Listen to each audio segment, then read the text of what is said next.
Find your all-access pass to General Hospital. Oh no, we're giving away just 1 second. Dude, you can't give away storylines on television, okay? Refined pulls back the curtain, showing you a side of the iconic soap few get to see. Plus, an embarrassing doggy dilemma. So he eats a lot of poop. Not only his, but the other dogs. Refined's dog whisperer comes to the rescue of a viewer in desperate need of help. And Yes, we're excited to salsa today. So excited to salsa. Refined's dance team shakes it up and grabs a partner for their next challenge. I'm James Patrick Stewart. I play Valentine Cassadine on General Hospital. Seattle Refined starts now.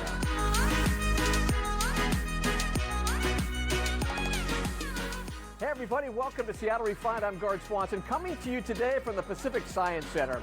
Well, we don't like fights and drama here on Refined unless it's coming from our friends at General Hospital. Every week, millions of loyal viewers tune in to enjoy the life and death daytime drama in Port Charles. We know you love it. So, all week long, we are bringing you VIP access to the iconic soap that's riveted audiences for more than 50 years. I recently headed to the ABC lot in LA to go behind the scenes, and the trip had more twists and turns than, well, a soap opera. And then, Listen, action. mind if I join you?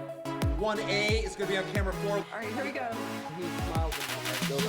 General Hospital is the granddaddy of all soap operas, so I jumped at the chance to get full access to the cast and crew.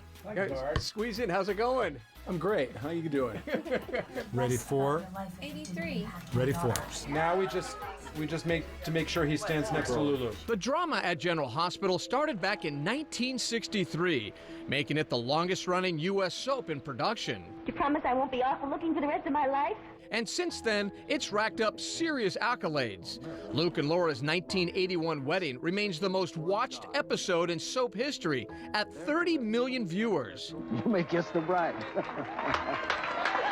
Believe it or not, Luke and Laura still pop up on the show, along with longtime character Bobby Spencer. I even tried calling my brother Luke, who I haven't seen in ages, but he can't help her out either. You are iconic here. Thank you. That is so cool, isn't it? Well, the show's been on for, what, over 50 years? I'm celebrating 40 this year. 40 years That's a as a long grown-up? That's as long when you say you've done anything. 40 years as a grown-up. And I've adored every minute of it. It's wonderful. It's truly wonderful. I've actually been on the show a shorter time than most. I've only been on 3 years. And, you know, a lot of people have been here, gosh, like 25 years, 20 years. But I watched it when I was younger. I watched this show, so it's wild to be on it. It's really wild for me. This one's one of the sweetest things I've ever met in my life. So yeah, she plays my daughter, and as far as I'm concerned, the story is about this one. What a wonderful surprise. Flowers are my favorite. I know she comes across as disingenuous and self-centered. Sorry, that's my job, right? So tell me about this guy. I've had 3 dads. Oh, you have? And this is your third one? 3rd or 4th? 3rd. You can't give away storylines on television, okay? I mean, you keep these storylines going and going, and it's nonstop, and you still have a huge audience. Well, we have terrific writers, Gene Passanante and Shelley Altman. They're really, really bright and smart and always come up with really fun stuff. And, you know, I think a lot of times what we do is we see what the actors are doing with the material that we've given them, and then we play off of that. We see something in that, or we see a chemistry or a connection that works, and that can sometimes fuel the writers to just keep going. I mean, it's tough, but so far we've been managing to do it. And sometimes the connection goes beyond the set.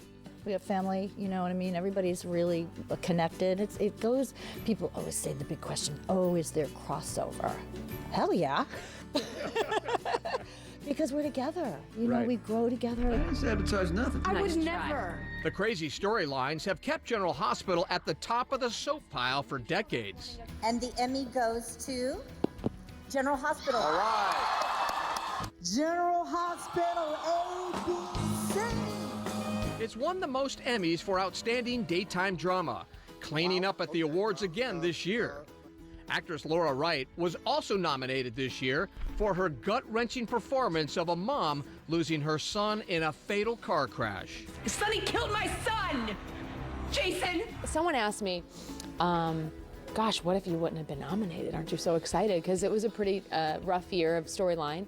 And I thought, well, whether I'm nominated or not, whether I win or not, it doesn't change how incredible the experience was to tell that story. So this is it. This is really the heart of the wardrobe, isn't it? This is Wardrobe Central. Man, so look at this is where all of the clothing for each day that we tape is pulled. Look at that thing. We have, stock from the 80s, and you'll go back and we write the names of the characters, in the clothing. You'll look back and go, oh my gosh, Laura from Luke and Laura wore this in 1987. Where's the wedding dress of Laura's? That's what I need to see. The wedding dress is probably stored at our ABC studio costume department.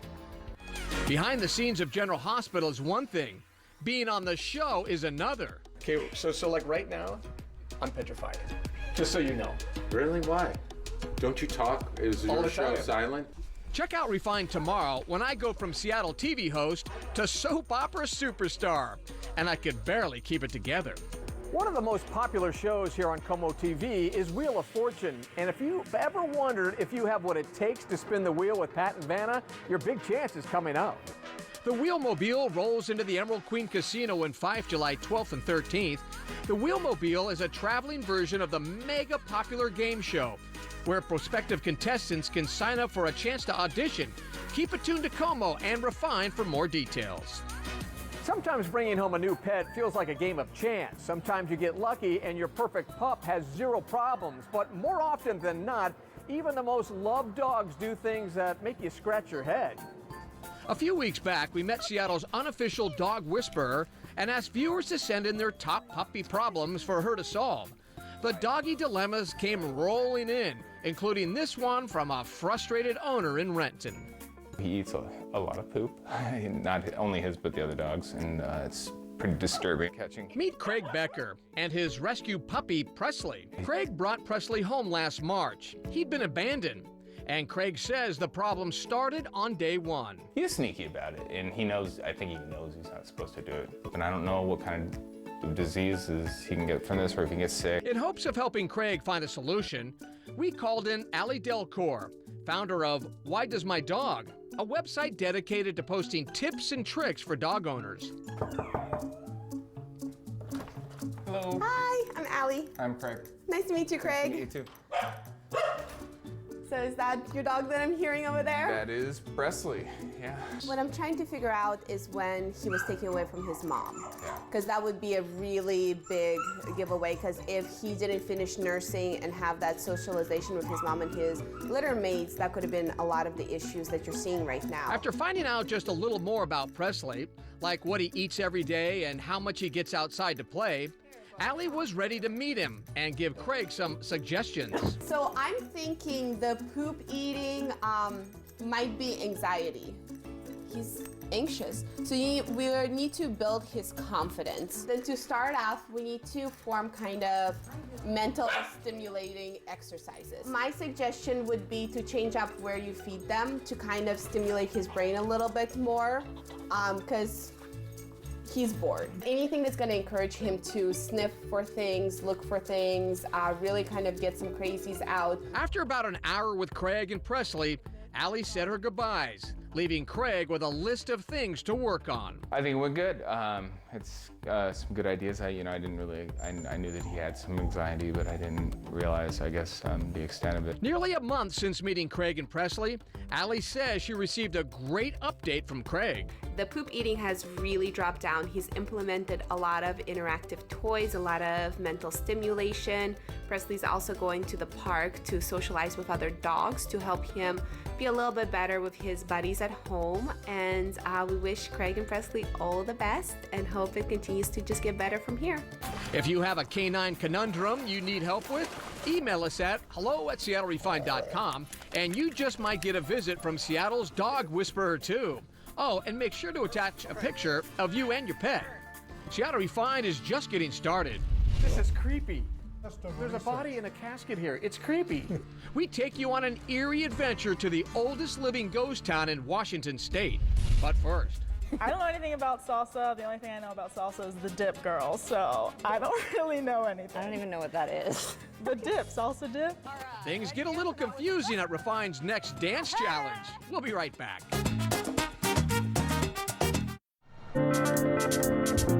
The couple leaving right now is Bonner and Sharna. Professional bull rider Bonner Bolton got bucked from Dancing with the Stars last week, but the rodeo heartthrob says he's happy to have made the top 5, especially since he broke his neck during his day job last year. The remaining dancers face off in the semifinals starting tonight at 8 on Como TV.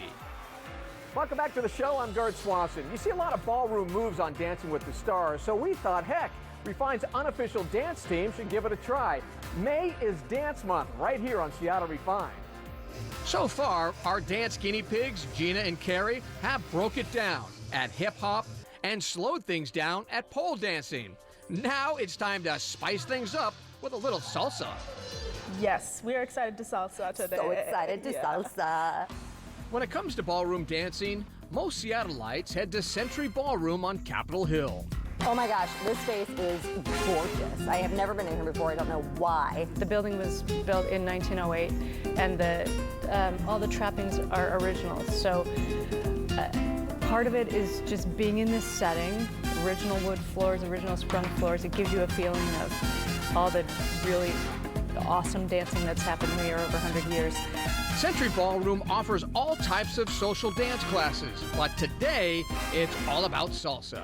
I don't know anything about salsa. The only thing I know about salsa is the dip, girl. So I don't really know anything. I don't even know what that is. The dip, salsa dip, you know? Oh. Yeah. The actual chip dip. Yeah. I thought it was like a YouTube video that I haven't salsa seen. dip. The salsa dip. All right, now that Gina and Carrie got that straightened out, it's time to get their dance on. Hey there. Welcome. I'm Hallie. Hi, Hallie. Nice to meet you. I'm Carrie. Hi, nice to meet you. Sonder, Adrian. Sonder and Adrian, hello. Both. Your partners for today. You ever done salsa dancing? No. Exciting, exciting. It's very exciting. I'm very nervous for this. Well, not very nervous, but a little more so than the others because you're working with someone and someone that knows much more about what they're doing than I do. And so there's always that kind of pride factor. We're facing here. Okay. Okay. So there are 6 steps. There's 8 counts of music. Right, left, right, left, right, left. You go to turns. We'll have this little kick at the end. Wow, sorry. And that's how we're gonna lift, 2, 3, and we spin. 2, 3, do a basic. 5, do another basic. 1. And Oh, God, sorry.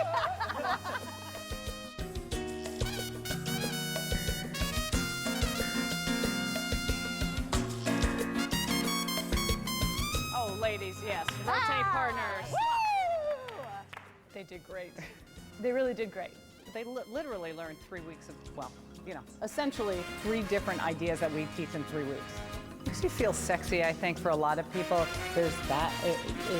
It has a lot of turning, a lot of spinning, and it's, you know, the music is really infectious. Sexy is not the word I would use to describe myself on that dance floor. Yeah. I think the hardest thing was when we put all the steps together and like trying to do the whole thing was kind of complicated, but otherwise it was pretty easy. It was a lot easier than I was expecting. Yeah. It's just like 3 steps or 6 steps. The instruction was great. She made it really easy to understand, broke it down. Yes. I really liked how we just started with the steps, and it was just get that ingrained in your head. I go, you go. Whoa. Which is called pizza and a beer. She used food to remind us as to which moves we were doing was very helpful. We out in, and just putting pizza and beer makes it a lot easier to understand. On a scale of 1 to 10, what did their partners think? 17, of course. Solid 11. Lots of enthusiasm, for one. Yes, a lot of giggling, which is it's very normal. It was so much fun. So much fun. Yeah, I would definitely come again. Congratulations. Nice job. Yeah, thank you. Next week, Gina and Carrie give Bollywood dance a try. And they've had so much fun so far this month, I decided to join them. It may not be pretty, but we had a blast. To check out all of our stops during Dance Month, head to SeattleRefined.com. Still ahead, Refined heads east of the Cascades in search of the best tacos in Washington State. We'll be right back. Welcome back to Refine. I'm Gard Swanson. The Northwest's rich and rugged past is all around us, and if you know where to look, that includes abandoned ghost towns. This week, our Ghost Town series hits the road for Liberty, Washington. It's about 100 miles east of Seattle and north of Ellensburg. Liberty is the only living ghost town in Washington State. It's got a ton of gold and also one with a ton of historical nuggets. Hey, I'm here with Wes Engstrom. You actually live here in Liberty, this ghost town. Yes, I live in a ghost town. I've been here for 24 years. And how many people live here? Maybe another 9 beside me. That's so roughly 10. Yeah. So no traffic jams. No. Well, you know what's funny, Wes? We drove through town when we got here. It didn't take too long to get through town. So how many buildings? 30 or more? Oh, there's probably about 40 that are standing. Still standing, right? Yeah, and these are all standing simply because this little piece is a piece of private property within the National Forest, and so people own them, so they take care of them. Wes, what is this right here? Well, what this is the only really ghost thing we have in this ghost town. We're a living ghost town, but this one is a dead building. And it's still standing. Well, it's just barely standing. Here we go. So everything has a story here in Liberty, doesn't it? Like this place. Oh yeah, this is Mimi Caldwell's old place. Mimi Caldwell? Yeah.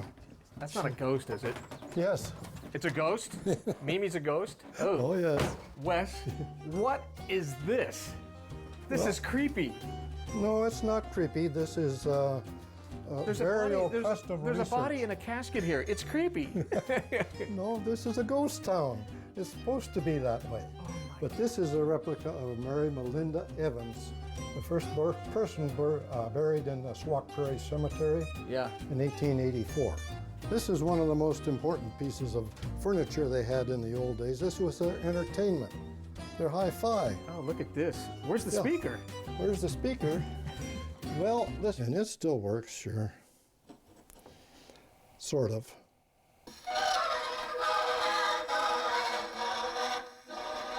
That's Christmas music. Is that Noel? You know, it's almost summertime and you got Christmas music. That's creepy, isn't it? Well, yes, it is creepy. If you can create a living ghost town, we're it. Can we go find some gold? Sure. Let's go. To see any of Refine's Ghost Town adventures, log on to our website. We'll be right back, but first, here's our Tech Tango Tip of the Week. If you're away from the home or office, but you receive an email attachment you need to print, try remote printing from your smartphone. You can be anywhere and print back at the home or office. To remote print, you will need a Wi-Fi printer that supports the feature. HP calls the feature HP ePrint. Epson calls it email print. With either service, you will set up an email account for your printer. When you want to print from a remote location, simply email the document, picture, or attachment to the printer's email address. The document will be ready and waiting when you get back to the office. This is a great feature that I use all of the time. I'm Francie Black with your Tech Tip Today. For more great tips, visit techtangotoday.com. Welcome back to Refine. You know, we do a lot of stories about the best things around Seattle on this show. Everything from the best brunches to the best burgers. But we were blown away recently by the response to an innocent little story we ran about Washington's best tacos. Our inbox is overflowing from folks ecstatic about the shout-out we gave Dora's Deli in Walla Walla. The foodie experts at Spoon University claim Dora's has the best tacos in the state, but we couldn't find any photos or anyone who had eaten there. Refine viewers to the rescue. Not only have you sent us your glowing reviews of Dora's, but photos too, and we can't thank you enough. Sounds like a road trip to Walla Walla is in order. Speaking of superlatives, the 2017 Seagal squad is complete. More than 50 dancers showed off their best moves at a final round of tryouts at CenturyLink Field. But only 28 local ladies went home with Seagal pom-poms. To relive the agony and the ecstasy of the competition, log on to our website and check out the gallery. All right, that'll do it for today's show from the Pacific Science Center. We'll see you next time right here on Seattle Refined.